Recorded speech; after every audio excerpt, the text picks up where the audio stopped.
فرجيني لشوف. عفارم عليكي. يعني مزبوط؟ مزبوط، بس الفاء ناقصة نقطة. يي اكلتي النقطة؟ النقطة ترشك الهي، امتى اكلتي النقطة وليه؟ روقينا امزكي روقينا، خلينا نعرف نكمل هالدرس.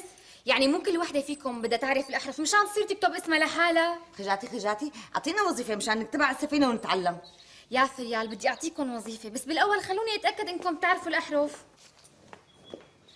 يي رجعتي، ارصدني والله ارصدني بربك.